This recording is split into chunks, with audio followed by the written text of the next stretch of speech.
Hello, Mayambu, Manipuri, Homeka Channel Taramna Okchari. Mayam Beson Gila do Sabirona, Habdonga City, Yamna Laiba, Yamna su healthy, Webamong, the Beson Gila do Sadunum Puzareco. Ado Quigimagi Masaka Jet Pazavani Pazavana, the house we am Howiko. A queen a yum the Shamjaba have said to Kimati How Krasani Chiniga Zetum Hamling Batanga, Tuming Batanga, Dum Tumbayaraco. A shoot ki hotel the Gilay tum, but not Jabangam the Bagayabodo. Do my idam tang to Cargo Turkey, Manum Checkamito gap. The Yam Pazavane Agado, Aquagi Besongilla do Sabje, Aquagi live demand Banico, dum YouTube the Gaida my am over live at Dinati. I do not video say skipped out an apazana pull young Birga Sabio, Sabi and a Canbiragadi. I do the horse come out. Beson say I Naka Yagan, some Jalonis, Nick Topanico labor, Madame the Quiggy Picket, Kitan quality labor to Lairagadi, Dominic Totrasuare, Aduga, Nasia in the Saga Dorsa, Quiggy Beson, the poor cup loge. Aduga Beson, Quiggy, Mapalang, Dita Sena, I should Beson Gila do say, at the Pangsala Savan at Teco, Masagi, a YouTube the Gaida, Hypetanga Yang, a Sabadonati, Masagi, Karamba Ponasai, Kadai the Pangi, Kamaitawi, everything, Tijalava Matunda, Kamina, Saragana Kitang Laini, healthy, everything Loitijan Jarineba, a doing Matunda in a Putukar Pangatane, do get the Agitungan, but Haibadi Mimi, Yapamba Semana, Dedana Tumba Pamba, Aturege, Kai Hapa Pamba Pam, the Bamayam Sularini, Aduna, Agi Pamba Maonda, Masaya Agi Sutongan, Bama Putukzarineba. Ado Quigidi, Paipu, a Halamangi, Haktagi, Sumaina Besola do Sabo Copati Larak Tetanako. Do the young Minarasimam, Ado Besonja Quigi. Besola do Sabagi, pour up over to N. Higher 80 side that dum local da quid meam, Napanari, but do negotiation and its other Kadoise. Do not cup Marisa Lore, do not Tankai Masagi, Harakati Magi Mizaman, Setankaya, Mo on Bioko, Mizaman, the Shuyam Maru Weba. Aduga, dry nut, Karachop Toke. Masagi, a quiggy beson, the quiggy pour up over beson the pungre than a go. Adu the Nang Sagi, a quig shaggy beson, at the Toragadi, a quiggy java, Matam, the nap, Sand, a cotton, a canal, the nap, java, the Nungaita, Mapower, Matau, never.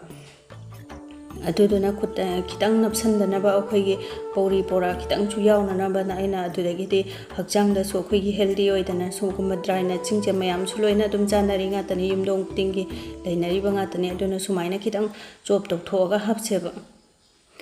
Adu a quiggy. A kind of say electric shopping Chilatraga, so dum tanga, dum pazana, dum cupness horrors Yavaniqua. Do not put on talk. Just my electric is over the Taubasina di Jang di Chapmane. Look a cosa. Adum Sumaina cupna dum tanga, so dum soy by Yavaniqua. To Yam Pazana Jang Chapmanequa. Sumaina electric is over the soy basina. I do the gas on Toraga Kang Chitangalas. A dog quay based on Sango with a Kang, say Kitang Tarap Toba to the Gidin Napsaloidaba, a quay Kitang Suzau than a Pequa. A dog Kang say heck, Hypet Sarapaga, don't give say 1 cup ama hapagaqua. A dog give Sedum Isagi upon the happy a double queen sweet. Hobomatam del de geese in a quite a pesne. A duna geese I pet my hilang torapagayam sahan bagita kala tekong a sage, best on cup marido to hapsalaga patano kai birase. A do geese the best on the heck hapsan baga quiggy magi lamsing yaura aniko matumatum aduna kabai than patana gai biraga, no bisepa, low flame that don't go. A duga I silicon kabai in them daba that dinungai terekara. Madiam soap oidana, a do nice still kabaya masinto or Pazanam Darage, a duga quiggy minute gun mukisang ora abaniko, as I give base on Gorok do kitang changes like Comachuse. A donga say I give base on Gila do say a quiggy machu, Karikramagi food color, I'm happy doing a pora original Nico. Do a no boya bangora say a quiggy 35 to 40 minutes musura, Pukanda, a quiggy manam, Shiva, Matolaka never base on moon bagimanam do. Adu gi do a pull a kind of manam, adu came and take no shivani, a duikan to Dangasagi, job tower of a dry nut sing to a two haptalas. Aduga manam kitang sunum shinaba quay elici powder do spulama pavataba mahapasico. Aduga dry nut sedum hamling baloina hapayaiko. Do see mung minute manga mutang patsanang birage. Beson mulakpagi manam sidi imunga sen tung mane quay jaga in a mama kay hori no manam yanum she in a kong tuba. ꯑꯗꯣ ꯁꯨꯃꯥꯏꯅ ꯉꯥꯏꯍꯥꯛ ꯉꯧꯕꯤꯔꯁꯦ ꯑꯗꯨꯒ ꯘꯤꯁꯦ ꯑꯗꯨꯝ ꯈꯔ ꯑꯗꯨꯝ ꯍꯥꯞꯄ ꯌꯥꯏꯀꯣ ꯊꯨꯝ ꯃꯍꯥꯎ ꯍꯧꯕꯗꯗꯤ ꯘꯤꯁꯦ ꯍꯥꯞꯄꯤꯈꯩ ꯍꯥꯎꯗꯣꯏꯅꯦ ꯑꯗꯨꯅ ꯕꯦꯁꯣꯟꯁꯦ ꯑꯩꯈꯣꯏꯒꯤ ꯃꯍꯤ ꯈꯤꯇꯪ ꯌꯧꯔꯞ ꯇꯧꯅ ꯘꯤ ꯑꯗꯨꯝ ꯍꯥꯞꯄ ꯌꯥꯏꯀꯣ ꯑꯗꯣ ꯑꯩꯒꯤꯗꯤ ꯃꯍꯤꯃꯛꯇꯤ ꯌꯥꯎꯍꯜꯂꯔꯣꯏꯒꯦ ꯑꯩꯈꯣꯏꯒꯤ ꯅꯞꯂꯤ ꯅꯞꯂꯤꯒꯤ ꯆꯥꯡꯗꯣ ꯑꯗꯨꯃꯥꯏꯅ ꯑꯗꯨꯐꯥꯎꯇꯪ ꯍꯥꯞꯄꯒꯦꯕ ꯉꯁꯥꯏ 1 ꯀꯞ ꯑꯃ ꯍꯥꯞꯈ꯭ꯔꯦꯗꯅ ꯑꯩꯈꯣꯏꯒꯤ ꯘꯤꯗꯣ ꯑꯗꯨꯒ ꯍꯧꯖꯤꯛꯁꯤꯅ ꯑꯩꯈꯣꯏꯒꯤ ꯇꯦꯕꯜ ꯁ꯭ꯄꯨꯟ ꯑꯆꯧꯕ 2-3 ꯑꯃꯒꯤ ꯆꯥꯡ ꯑꯃ ꯍꯥꯞꯄꯒ ꯐꯖꯅ ꯅꯞꯂꯤ ꯅꯞꯂꯤ ꯐꯖꯅ ꯉꯥꯏꯍꯥꯛ ꯉꯧꯕꯤꯔꯒꯦꯀꯣ ꯑꯗꯣ ꯕꯦꯁꯣꯟ ꯀꯔꯤ ꯀꯔꯥ ꯂꯣꯏꯅ ꯃꯨꯜꯂꯕ ꯉꯥꯛꯇꯅꯤꯀꯣ ꯑꯗꯣ ꯐꯖꯅ ꯁꯨꯃꯥꯏꯅ ꯃꯤꯛꯁ ꯇꯧꯕꯤꯔꯒ ꯁꯤꯗꯁꯨ ꯑꯩꯈꯣꯏꯒꯤ ꯂꯣ ꯐ꯭ꯂꯦꯝꯗ ꯑꯗꯨꯝ ꯇꯧꯗꯣꯏꯅꯤꯀꯣ ꯃꯩꯁꯤ ꯂꯩꯈꯠꯄꯤꯒꯅꯣꯕ ꯑꯗꯣ ꯌꯥꯝ ꯐꯖꯅ ꯌꯥꯔꯦ ꯑꯗꯨꯅ ꯒ꯭ꯌꯥꯁꯁꯦ ꯑꯣꯐ ꯇꯧꯔꯒ ꯊꯥꯡꯗꯔꯁꯤ ꯃꯌꯥꯝ ꯑꯗꯣ ꯑꯩꯈꯣꯏꯒꯤ ꯒ꯭ꯌꯥꯁ ꯑꯣꯐ ꯇꯧꯕꯒ ꯍꯦꯛ ꯊꯥꯡꯗꯕꯒ ꯑꯩꯈꯣꯏꯒꯤ ꯈꯥꯡꯗ ꯊꯝꯕꯤꯒꯅꯨꯀꯣ ꯅꯠꯇ꯭ꯔꯒꯗꯤ ꯃꯅꯤꯡꯗꯣ ꯍꯦꯛꯇ ꯈꯥꯁꯟꯗꯣꯏꯅꯦ ꯑꯗꯨꯅ ꯁꯠ ꯂꯥꯎꯅ ꯑꯩꯈꯣꯏꯒꯤ ꯄꯨꯈꯝꯅꯤ ꯈꯪꯗꯦ ꯄ꯭ꯂꯦꯠꯅꯤ ꯈꯪꯗꯦ ꯑꯗꯨꯝ ꯅꯨꯡꯉꯥꯏꯒꯗꯕ ꯑꯃꯗ ꯁꯠ ꯂꯥꯎꯅ ꯍꯩꯗꯣꯛꯑꯁꯤꯀꯣ ꯑꯗꯨꯒ ꯈꯔꯁꯨ ꯁꯟꯗꯣꯛꯄꯤꯔꯁꯦ ꯈꯤꯇꯪ ꯊꯨꯅ ꯏꯪꯅꯅꯕ ꯑꯗꯨ ꯁꯨꯃꯥꯏꯅ ꯐꯖꯅ ꯑꯩꯈꯣꯏꯒꯤ ꯐꯦꯟꯗꯅꯤ ꯈꯪꯗꯦ ꯑꯗꯨꯝ ꯔꯨꯝ ꯇꯦꯝꯄꯔꯦꯆꯔꯗꯅꯤ ꯈꯪꯗꯦ ꯑꯗꯨꯝ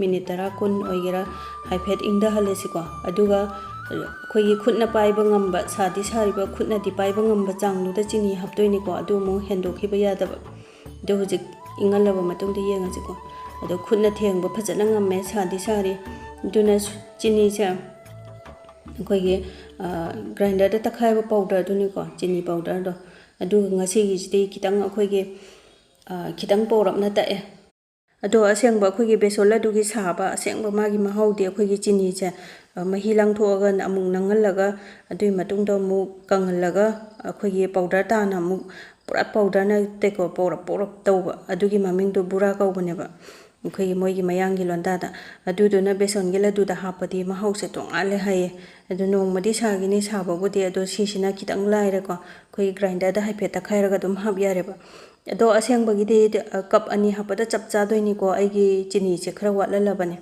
ꯑꯗꯣ ꯐꯖꯅ ꯃꯤꯛꯁ ꯇꯧꯔꯕ ꯃꯇꯨꯡꯗ ꯁꯨꯃꯥꯏꯅ ꯃꯇꯨꯝ ꯇꯥꯁꯟꯕ ꯌꯥꯔꯦꯀꯣ ꯑꯗꯨꯅ ꯍꯧꯖꯤꯛ ꯕꯣꯟ ꯇꯥꯕ ꯌꯥꯔꯅꯤ ꯂꯗꯨꯁꯦ ꯃꯇꯨꯝ ꯇꯥꯁꯜꯂꯁꯦꯕ ꯑꯗꯣ ꯆꯤꯅꯤꯁꯦ ꯑꯗꯨꯝ ꯏꯁꯥꯒꯤ ꯑꯄꯥꯝꯕ ꯆꯥꯡꯗ ꯍꯥꯞꯄꯤꯌꯨ ꯊꯨꯝꯕ ꯊꯨꯝꯗꯕ ꯍꯥꯏꯕꯗꯨꯗꯤ ꯌꯨꯝꯗ ꯁꯦꯝꯖꯔꯕꯅꯤꯅ ꯂꯣꯏꯅ ꯌꯥꯔꯦ ꯑꯗꯣ ꯑꯩꯒꯤꯗꯤ ꯗꯤꯋꯥꯂꯤꯒꯤ ꯂꯥꯏꯗꯁꯨ ꯀꯠꯅꯕ ꯁꯦꯝꯕꯅꯤꯅ ꯑꯩꯈꯣꯏꯒꯤ ꯗꯤꯋꯥꯂꯤ ꯅꯨꯃꯤꯠꯇ ꯂꯥꯏꯗ ꯀꯠꯇꯣꯏꯁꯦ ꯃꯌꯥꯝ ꯀꯠꯇꯣꯏꯅꯤꯅ ꯑꯊꯨꯝꯕ ꯃꯌꯥꯝ ꯆꯥꯁꯟꯗꯣꯏꯅꯤꯅꯀꯣ ꯈꯔ ꯈꯔ ꯂꯣꯏ ꯋꯥꯠꯍꯜꯂꯒꯦꯅ ꯆꯤꯅꯤꯁꯤꯁꯨ ꯈꯔ ꯋꯥꯠꯍꯜꯂꯕꯅꯤ ꯑꯗꯣ ꯕꯣꯜꯁꯦ खितंग चावना ताबदी याद्रे आई खुदसे पिकपनिना खुदसे चंद्रेबा अदुना पिकपा चावबा अदुम इसागी अपाम्बा चांगदा अदुम ताबा यारेको अदुना मथंग मथंग फजना तारगे ngसाइगी बेसोनजे फ्रा फ्रागा लावरना बोनगा ताबा यादौ मानदबनिको येंगबदा अदुम ताबा याबने अखोगी चिनीदो हपचलगने मासे बाइंडिंग तौगिदोइने नपसनगिदोइनेबा अदुम चिनीदो अदो लड्डू से ताबा मतमदा खितंग कन्ना कन्ना पाइसनबियुको अदुम नपसनगिबने याम फजना अदुम याबनिको अदुगा अखोगी चेखाइबा खोपा काइबा कइमता सु तौरोय अदुम अदो मथंग मथंग लड्डू से लोइना ताथोएको अखोगी ngसाइगी 4 कप की बेसोनदो अखोगी लड्डू से 32 गुम्बा थोए लोइरे हुजे अदुना हुजिक सुमाइना अदुम लोइसलसु यारे अदुबु खितंग मसक फजनाबा खितंग प्रोफेशनल ओइनाबा अखोगी सिल्वर लिप ओइगेरा अदुदगिदि ड्राई नट कइनोमा अदुम मथक्ता खतोंगलसेको दो आइगिसे पिस्ताने मचा मचा अखोगी चॉप तौरे सि मथक्सिदा खरा खरा हापिरसेबा दो येंगबदसु याम फजाबने अखोगी यामना क्वालिटी लैबा यामना स्टैंडर्ड अमा यावखतराने सुमाइना का उबसा अदुना मयामसु सुमाइना युमदा फजना यामना लाइना हेल्दी ओइना सेमबियु लाइदा कटबियु इशोरनागा याम थौजानबिदौ मानबने सुमाइना इखुटनागा सेमगा कटबसे अदो आइगी नुसेरो व्यूअर्सना वीडियो से खितंग कानाबा नुंगाइबा फावबिरगदि लाइक सब्सक्राइब शेयर फॉलो तौसनबिरमो ngasiगidi बाय बाय।